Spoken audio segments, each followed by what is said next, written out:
Imagine you're delivering a message, but your listeners only hear half of it. That's what happens when we only focus on our words.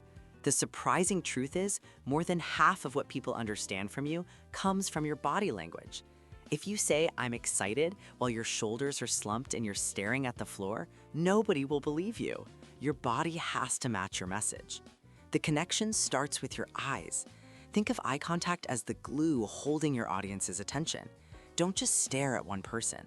Slowly scan the room, holding contact with someone for just 3 to 5 seconds before moving on. This simple act makes each person feel like you're speaking directly to them. And if you're nervous, a great trick is to look at their forehead. From a distance, it looks exactly the same. Stand with your feet shoulder-width apart to feel grounded, and keep your hands open. It signals honesty. Closed hands in your pockets? That suggests you're nervous or even hiding something. Once your body is sending the right message, you can tune your voice. Your voice is an instrument. A flat, monotone delivery is the fastest way to put an audience to sleep, so use vocal variety. Go high with your pitch for excitement and lower for serious points. Slow down for important information and speed up to build energy. And don't be afraid of silence.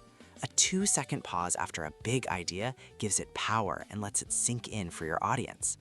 Almost everyone feels that jolt of stage fright, but the secret isn't to crush that fear, it's to reframe it. See that nervous energy for what it is, enthusiasm. It's fuel. Take a deep breath and remember, the audience is on your side. They want you to succeed.